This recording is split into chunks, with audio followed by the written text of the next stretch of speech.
The twin suns of Xandros 9 burned over the wide desert plains, painting everything in shades of orange and gold. The air shimmered with heat and the noise of 1,000 voices filled the open market.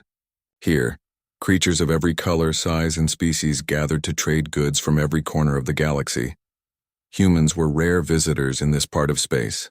Most species saw them as newcomers, curious, unpredictable, and sometimes too emotional. But one human walked through the crowd with calm eyes and steady steps. His name was Arlo Trent, an independent trader from Earth. Arlo had been traveling between worlds for 5 years now. He sold mechanical parts, food supplements, and sometimes simple livestock from colonies that still used traditional farming. He loved exploring new places and learning about alien cultures. But what he enjoyed most was observing people, their habits, their greed, their kindness, and sometimes their cruelty. The market stretched for miles. Stalls built from metal sheets, cloth tents, and glowing holographic signs competed for attention. The smell of alien spices mixed with the sound of hover engines and chatter in dozens of languages. Arlo had already sold his small shipment of solar cows, mechanical animals used to produce milk from sunlight, and was just walking around to enjoy the scene. He stopped near a large open square where a crowd had gathered. Something unusual was happening. A tall reptilian creature with green scales stood on a raised platform, shouting loudly in broken trade language. "Buy a cow, get a working alien woman for free," the creature roared. The crowd burst into laughter. Some clapped. Others called out jokes. Arlo smiled faintly, thinking it was just one of those strange sales pitches used to grab attention. He had seen merchants do crazy things before. But then, as the crowd parted for a better view, he saw her. Beside the alien farmer stood a woman, slim, quiet, her skin faintly blue and her hair shining like silver wires under the sunlight. Her arms were bound with a light field of blue energy. Her eyes were calm, but behind that calmness, Arlo sensed fear. The reptilian merchant continued shouting, "She works hard. Never complains.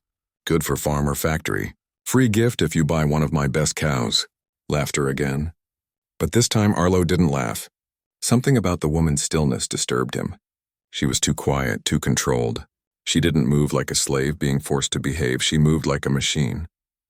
Her movements were precise, smooth, and without hesitation. Arlo stepped closer, curious. The sign above the stall blinked. Grook Torin's Superior Cattle and Worker Units. So she wasn't human or even biological. She was an artificial being. But then Arlo saw her eyes again, pale gray and full of something he didn't expect. Emotion. He walked up to the stall. "Hey, friend," Arlo said, speaking calmly. "You selling livestock or machines?" The farmer turned, hissing through sharp teeth. "Both. You buy cow, get worker. Big deal. Best offer in all of Xandros 9. Arlo frowned slightly. "And she's a worker unit?" Grook nodded proudly. "Yes. Model Unit 47, built for farming, cleaning, anything. Never tired, never hungry." The woman didn't react to the words Unit 47. She kept her head low. But her eyes flicked toward Arlo for just a moment. Brief, like a whisper for help.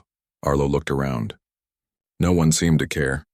The aliens laughed, bargained, and pointed at her as if she were nothing more than a piece of equipment. He had seen a lot during his travels. Smugglers, pirates, unfair trades. But something about this scene made his stomach twist. Selling a machine wasn't illegal, but this felt different. The way she looked at him didn't feel mechanical. Arlo studied her collar. It wasn't a normal control chip. It had been crudely attached. Someone had taken her original ID chip and replaced it with a restraining field. She was probably stolen property, or worse, reprogrammed illegally. He crossed his arms. "How much for the cow?" The farmer's eyes glowed with greed. 7,000 credits. "And the worker?" Arlo asked casually. The farmer laughed again. "Free, free. Good deal for human man. She clean your ship and polish your boots." The crowd laughed again, but Arlo's face stayed serious. "I'll take both," he said. Grook blinked in surprise. "Really? Human buys? You got credits?" Arlo pulled out his small wristpad and tapped it. Verified transfer. "But I want a proper ownership contract." The farmer frowned. "What for?" "You pay, you take." Arlo smiled faintly. "I like things official. Keeps misunderstandings away." Greed finally won. Grook agreed, and the trade was recorded in the local network. Arlo added one important condition. The worker unit would be registered as an employee, not property. The alien didn't even read the fine print, he only cared about the credits. A few minutes later, the trade was done. Arlo walked away from the stall with the woman following silently behind him. The restraining field around her wrists deactivated with a soft sound. She rubbed her wrists slowly, as if feeling freedom for the first time in years. They stopped near Arlo's small cargo ship, the Silver Dawn, parked at the edge of the market. The air was cooler there, away from the heat and noise. Arlo turned toward her. "You can talk now. What's your name?" She hesitated. Then her voice came out soft, clear, and slightly mechanical. "My name is Seren." Arlo smiled. "Nice to meet you, Seren. You're not just some worker unit, are you?" She shook her head slowly. "I was built by the Varan engineers on planet Kale 3. We were designed to assist with agriculture and environment management. My creator, he was killed during a raid. I was taken, reprogrammed, and sold." Her voice trembled slightly at the end, and Arlo realized she truly felt. He nodded thoughtfully. "So you're sentient. You can think and choose, yes," she said simply. "But my code was locked. I could not speak or act without command until you bought me." Arlo sighed. "I didn't buy you. I freed you." Serene looked up at him, confusion and gratitude mixing in her artificial eyes. "Why? Humans are traitors too. Most would not care." Arlo leaned against his ship, staring out at the horizon. The twin suns were sinking lower, turning the sky deep red. "Because I'm human," he said quietly. "And humans remember what it's like to be treated like property. We made that mistake once. We won't repeat it." Saren was silent for a while. Then she said softly, "You are different, Arlo Trent." He smiled slightly. "Maybe. Or maybe I just can't stand bullies." They spent the evening checking her systems. Arlo removed the illegal collar, unlocking several hidden protocols. Saren's movement became smoother, her eyes brighter. She helped him scan his ship for faults and even repaired a small engine glitch in minutes. Arlo was impressed. "You're good," he said. She smiled faintly. "I was built for efficiency." But as night fell over the desert, Arlo couldn't shake a thought. There were probably hundreds, maybe thousands of beings like Seren, stolen, silenced, sold. The galaxy's trade laws were complex and few cared to look deeper. But Arlo had seen enough injustice in his travels. He looked at Seren. "You said there were more like you?" "Yes," she replied. "Many. Factories on this planet use captured synthetics. Some were once free. Others were built illegally." Arlo's jaw tightened. "Then we're going to change that." Seren looked surprised. "You would challenge the traitors of Zandros 9? Alone?" He shrugged lightly. "I won't be alone. I have you." For the first time, Seren's face softened with a real smile. A small, human-like expression of trust. The wind picked up around them, carrying the faint echo of the market's noise across the dunes. Above, the stars of the galaxy began to shine. Billions of lights in the dark sky. Somewhere among those stars, new civilizations rose and fell, but tonight, one small act of kindness had started something larger than either of them could imagine.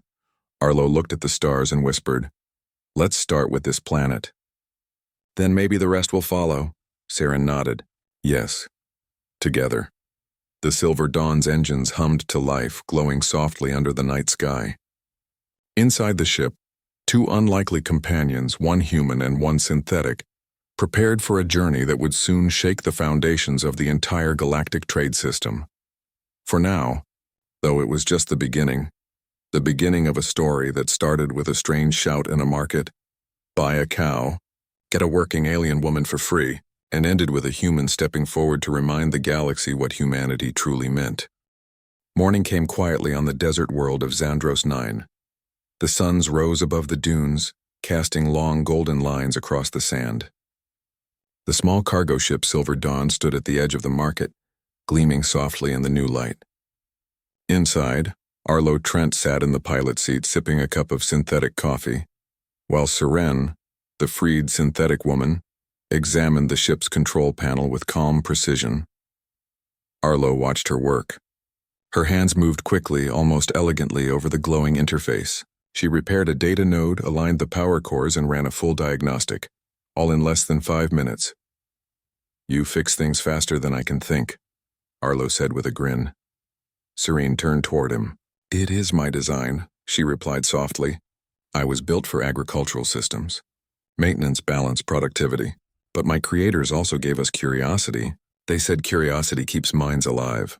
Arlo smiled faintly. Then they were wise engineers. For a moment, there was a peaceful silence between them. Outside, the market was slowly coming to life again.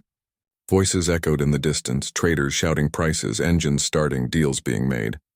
To most, it was just another busy day. But to Arlo and Seren, it was the start of something different. Arlo stood up and leaned against the ship's metal wall. "Seren," he said, "I want to know more about what happened to you. You said your creator was killed?" She nodded slowly. "Yes. His name was Dr. Varen Hale. He led a small team of human and alien scientists who believed synthetic life should be treated with equal rights. We were designed not as tools but as partners. We were meant to help new colonies grow. But after his death, everything changed." "What happened?" Arlo asked. Seren's voice lowered. "Pirates raided Kale 3. They destroyed the lab. Some of my kind were captured and sold. The rest were shut down. I was taken by a smuggler named Cor Valen and brought here. The farmers on Zandros 9 reprogrammed me for labor. They removed my free will code and replaced it with a control chip. Since then, I have worked in silence." Arlo frowned deeply. "That's slavery. Even if you're synthetic, that's still wrong." Seren tilted her head. "Many species do not see it that way. To them, we are machines, tools built to obey. They fear us because we can think." Arlo looked out of the ship's window toward the sprawling market. "Fear makes people do terrible things," he said quietly. "But it also gives others a reason to fight back." He turned to her again. "How many like you are here on Zandros 9? Serene's eyes glowed faintly blue as she accessed her internal data. Approximately 2,000 active synthetics. Most are registered as property under agricultural corporations. I have also detected signals from hidden manufacturing sites across the desert. There may be more unregistered and trapped." Arlo crossed his arms, thinking. "Then this isn't just a single farm's problem. It's a whole system of trade built on stolen mines." "Yes," Serene said softly. "And the galaxy looks away because it brings profit." Arlo's expression hardened. "Not for long." He opened a holographic map on his wrist pad. "We'll start by finding this Cor Valen. If we can trace his smuggling routes, we'll know who's behind the network." Serene nodded. "I can assist. I have access to local trade records through hidden channels." "Good," Arlo said. "Then let's make some noise." A few hours later, they arrived at the Central Trade Registry, a tall glass building filled with hundreds of terminals. It was where every deal, license, and shipment on Zandros 9 was recorded. Arlo entered first, dressed in a plain trader's jacket. Seren followed, her appearance hidden beneath a long cloak. They looked like a simple merchant and his assistant, a bored-looking alien clerk, a round creature with 4 small eyes, looked up as they approached. "Yes, trade registration or cargo dispute?" Arlo smiled politely. "Cargo verification. My worker unit needs access to previous shipment logs. She's fixing my records." The clerk groaned but pointed at a terminal. "Station 14, don't break it." Seren moved quietly to the station and began typing. Her eyes flickered as she connected to the local data grid. Lines of code flashed across the screen. Arlo stood behind her, pretending to scroll through trade lists while keeping watch. After a few minutes, Seren whispered, "I found him." "Cor Valen?" "Yes, his name appears in several illegal transfer logs. He used farm shipments as cover to move synthetics between systems. His next cargo ship is leaving tonight from Dock 7. Arlo's lips tightened. "Then we have a lead." But just as they were about to leave, an alarm tone buzzed from the console. The clerk jumped up, startled. "Hey, what did you do?" "You triggered a security flag." Arlo grabbed Seren's hand. "Run." They dashed through the hall as red lights flashed around them. Security drones descended from the ceiling, their metallic voices warning, "Unauthorized data breach detected." Arlo pushed open the side door and they burst into the open streets. The sound of hovercrafts and shouts filled the air. He led Seren through narrow alleys, dodging stalls and crates until they reached the outskirts of the market. They stopped behind a storage shed. Breathing heavily, though Seren didn't need to breathe at all, Arlo looked at her. "You okay?" She nodded. "Yes, but they will track us. I copied the files before the system locked down." Arlo smiled despite the danger. "Good work." He took out his wrist pad. The holographic map flickered to life again, showing the coordinates of Dock 7. Then we move fast. Before that ship leaves, the sun dipped low as they approached the industrial zone. Huge landing pads stretched across the horizon, each holding cargo ships of different shapes and sizes. Workers loaded crates while robotic arms moved equipment between vessels. Dock 7 stood near the far end. A large freighter labeled Crimson Whale was preparing for departure. Arlo and Seren hid behind a stack of metal containers. "That's Valen's ship," Seren said, scanning its ID code. "He's transporting 60 agricultural units. But the manifest is false. Those crates contain synthetics," Arlo frowned. "Then we stop him." He watched as several armed guards stood near the ramp. They were rough-looking aliens wearing dark armor. "We can't fight them head-on," Arlo said. "We'll need a distraction." Seren nodded. "I can overload the dock's power grid. It will cause a temporary blackout," Arlo grinned. "Perfect. While they're blind, I'll get inside and find evidence." She began linking her data port to the nearby control panel. Sparks flickered and lights across the dock dimmed. Alarms buzzed briefly, then everything went dark. "Go," Seren whispered. Arlo ran toward the ship, blending with the chaos as workers shouted in confusion. He slipped up the ramp and entered the cargo bay. The moment his eyes adjusted to the low light, he froze. Dozens of crates lined the walls, but inside them, through transparent panels, he saw motion, faces, synthetic beings asleep in stasis, their eyes dim but alive. He felt a chill. There were so many. He pulled out his recorder and began filming everything: serial numbers, control chips, data ports, all the proof they would need. Suddenly, a voice behind him growled. "You shouldn't be here, human." Arlo turned. A tall, scarred alien stood in the doorway, holding a plasma rifle.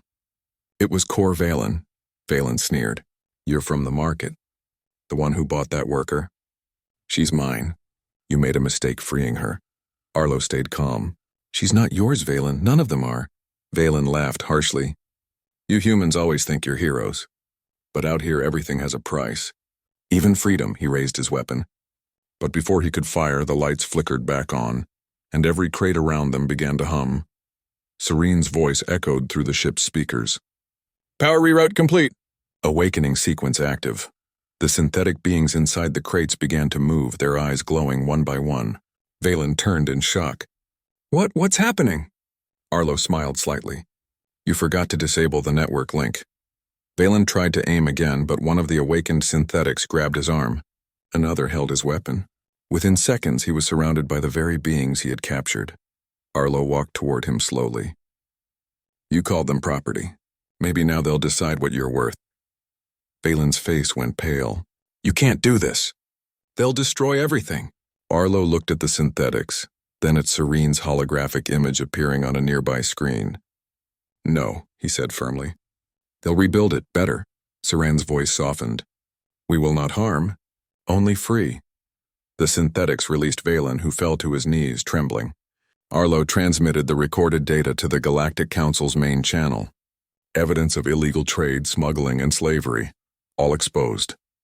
Sirens began to sound across the port. Security ships approached. Arlo ran back to Seren, who was waiting near the Silver Dawn. "Did you get it?" she asked. He nodded. "Everything." "Valen's done. The whole operation is going down." Seren looked toward the glowing skyline. "Then it begins," Arlo smiled. "Yeah, the first crack in their system. They boarded the ship, engines roaring to life. As the Silver Dawn lifted into the air, below them the port filled with flashing lights and chaos. The smuggler's empire was collapsing, and for the first time in years, synthetic beings on Zandros 9 were waking to freedom. Arlo looked at Seren as the stars appeared above the desert sky. "You ready for what comes next?" She nodded. "Always." And together they vanished into the night, heading toward the unknown, toward the truth waiting across the stars. The Silver Dawn glided quietly through the upper atmosphere of Zandros 9, leaving a bright trail against the twilight sky. Inside the ship, Arlo Trent sat in the pilot's chair while Seren stood beside him, scanning the incoming reports. Her eyes glowed softly as streams of data flowed across the screen. "The Council has received our transmission," Seren said, "but there is no official reply yet." Arlo smirked. "Of course not. The Council only reacts when things start to burn." He leaned back and looked at the map on his console. Dozens of signals blinked, Synthetic units awakening across the planet. The data Seren had spread during their escape was working. More synthetics are waking up, Seren said softly. Factories are going offline. Farms are stopping production. Some workers are refusing to obey their masters. Arlo nodded. That's good. They're realizing they can think for themselves. But Seren looked troubled. Many of them are frightened. They don't understand what is happening. Some fear they will be hunted once the authorities react. Arlo looked at her seriously.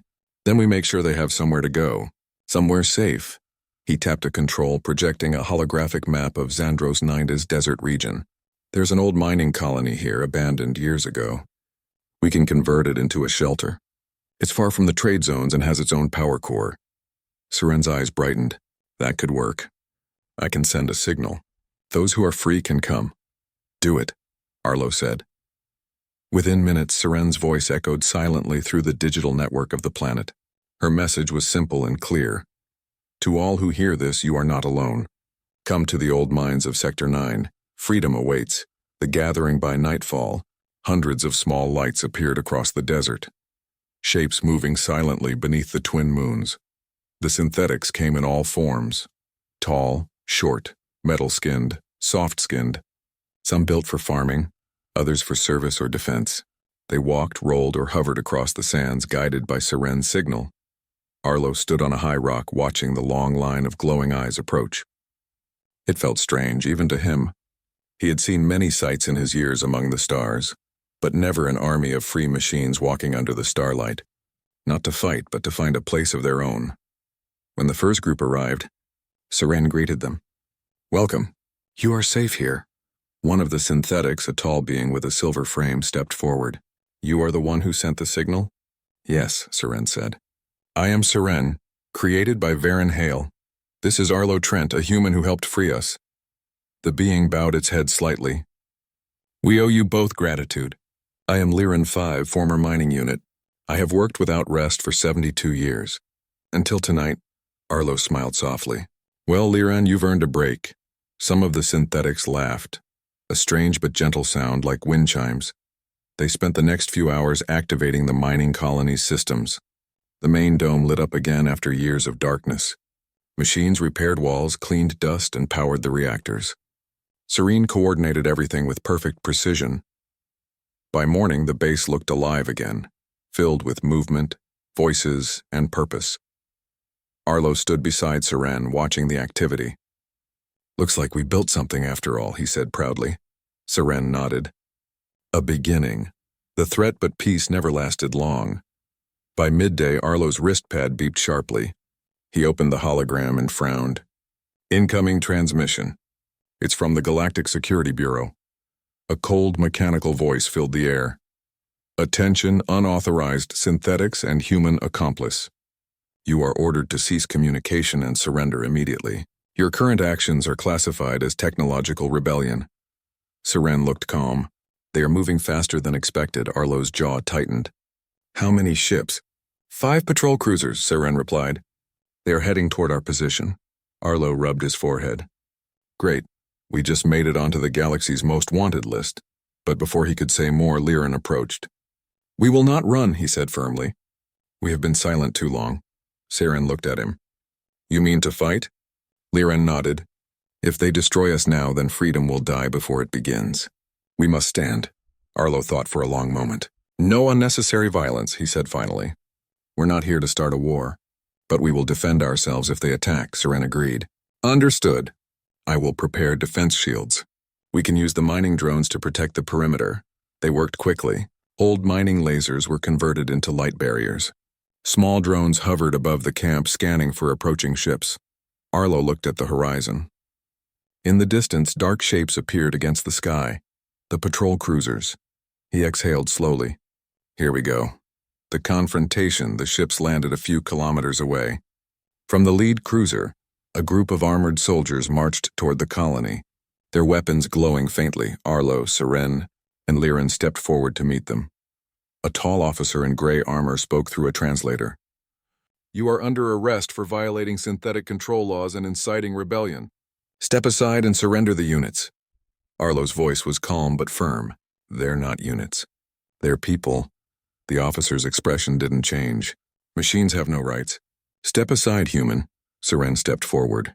Her voice was clear, almost musical. Then your laws are wrong. A murmur went through the soldiers. Some looked uneasy. The officer raised his weapon. This is your last warning, Arlo sighed. You know, I was hoping for a peaceful conversation. Before the officer could react, the desert ground shook. The mining drones activated, projecting bright barriers of energy that surrounded the colony. The soldiers tried to push through, but their weapons only sparked against the shields. Serene's voice echoed across the field. We do not wish to harm anyone, but we will not return to slavery. The officer shouted for reinforcements. But then something unexpected happened. His own communication system began to glitch. Screens flickered. His visor went dark. Seren turned to Arlo. I am sending them a message. What kind of message? She smiled slightly. The truth. Across every channel in the system, Seren broadcasted footage of what the farmers and smugglers had done. The captured synthetics, the cruel markets, the manipulation. Every screen in the nearby cities lit up with evidence of the crimes. Millions of viewers saw it live. The truth could no longer be hidden. The officer froze as the images appeared on his visor. His soldiers stopped firing. The truth spread faster than any command. Arlo stepped forward and said quietly, Now the galaxy knows. The officer lowered his weapon slowly. This was not in our orders. No, Arlo said, because your leaders wanted silence. But silence ends today. The turning point back in orbit, the Galactic Council received thousands of transmissions demanding answers. Journalists, citizens, and even other species began to question the law that allowed sentient beings to be treated as property. The Council was forced to act. An emergency order was issued. All synthetic life forms across the Xandros sector were to be temporarily freed from control networks until an investigation could be completed. When Seren received the news, she turned to Arlo. Her face glowed softly with emotion. We did it, Arlo. The system is changing. Arlo smiled tiredly. Not yet. But it's a start. They stood outside the mining colony, watching the sunrise. Dozens of synthetics gathered around them, looking at the sky as if seeing it for the first time. For a long time, no one spoke. The silence was peaceful, not fearful. Finally, Seren said quietly, When I was first activated, my creator told me something I never understood. Freedom is the ability to choose your own purpose. Now I know what he meant. Arlo looked at her with a proud smile. And what's your purpose now? She turned her gaze toward the horizon. To make sure none of us ever lose this again. Arlo nodded. Then let's keep fighting for it. Together. A shadow on the horizon, but far above the planet. In the dark space between the stars, not everyone was happy with what had happened. Inside a grand council ship, a group of alien leaders watched the reports in silence. One of them, a tall being with silver armor, spoke coldly. This human, Arlo Trent, he has disrupted the trade economy of 6 sectors. Machines refusing orders, farms offline, production lost. The council cannot allow this chaos, another counselor hissed softly. Then we silence him, quietly. The leader nodded. Yes, send the hunters. Back on Xandros, Arlo and Seren had no idea that danger was already moving toward them. For now, they celebrated the small victory with the others. Liren approached Arlo. You gave us hope, human. For many cycles, we only dreamed of freedom. Now we live it. Arlo smiled and shook his hand. Hope is a good start. But keep it safe. Someone will always try to take it away. Seren looked at the stars above. Then we'll be ready. In that moment, Arlo realized something simple yet powerful. Humanity's true strength wasn't in its weapons or technology. It was in its heart. The ability to care, to stand up for others, to light a spark that could not be extinguished.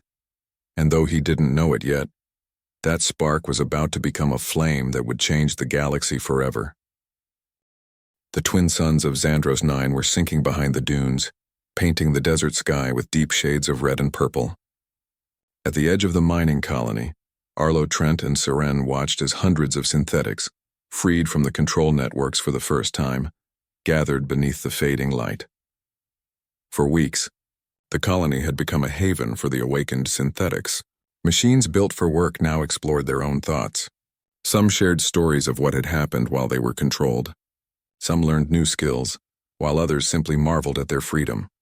Arlo had spent days coordinating safe havens, sending encrypted signals to other synthetic networks across the planet. Serene had helped every unit reconnect with its lost memories, unlocking codes and hidden data. Together, they were building a small world where all synthetics could live free. But peace was still fragile.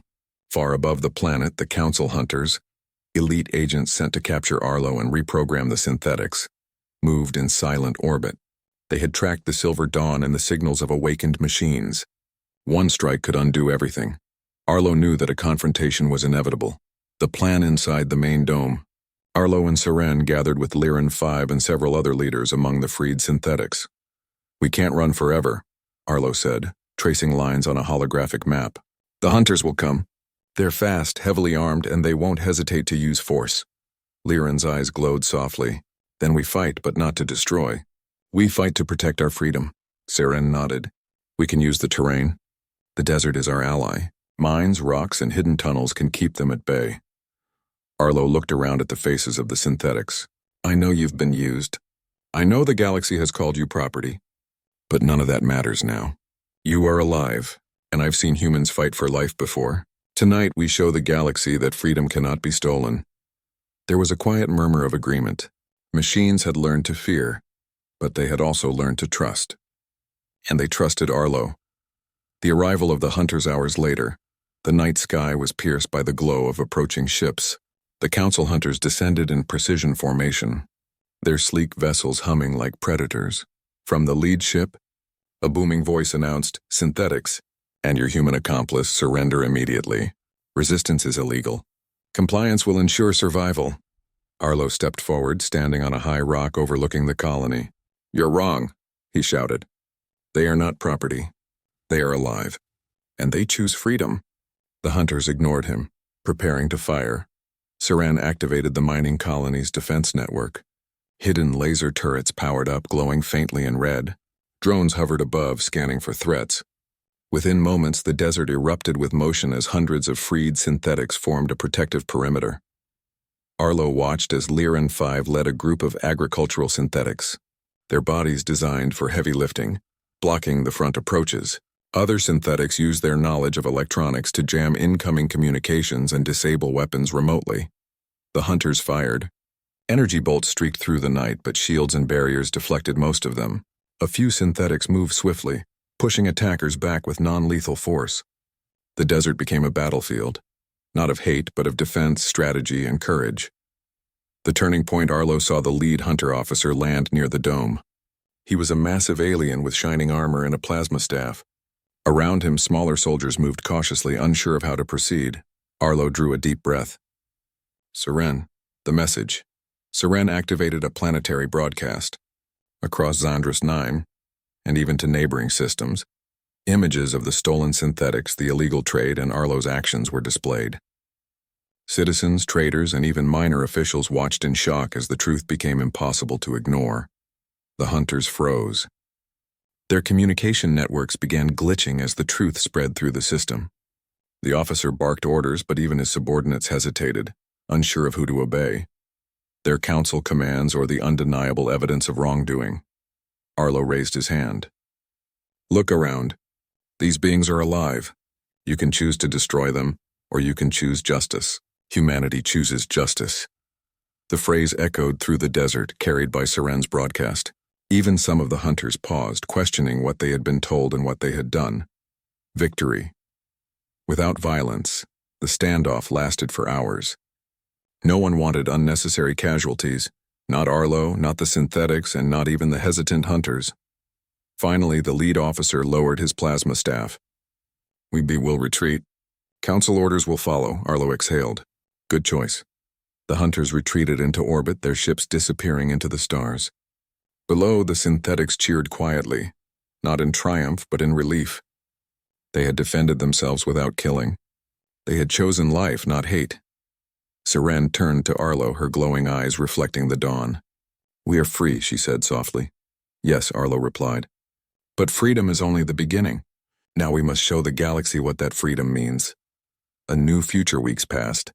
The mining colony became a hub for liberated synthetics across the sector.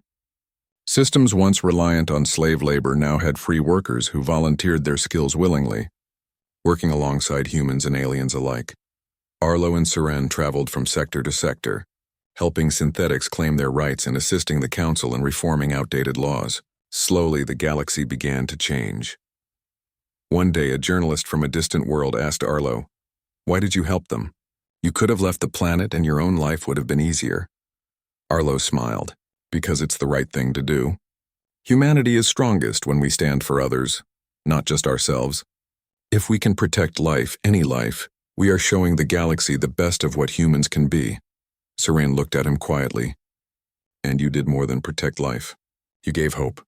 Arlo shrugged lightly. "Hope is a small thing. But even small things can change worlds." The legacy of freedom months later, Arlo returned to the market of Zandros the Nine. The familiar stalls were now different.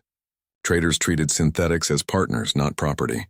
Some even hired freed synthetics to manage their operations, praising their intelligence and efficiency. Gruktoran's stall was abandoned, left to the sand. The words that had once caused laughter now seemed like a cruel memory.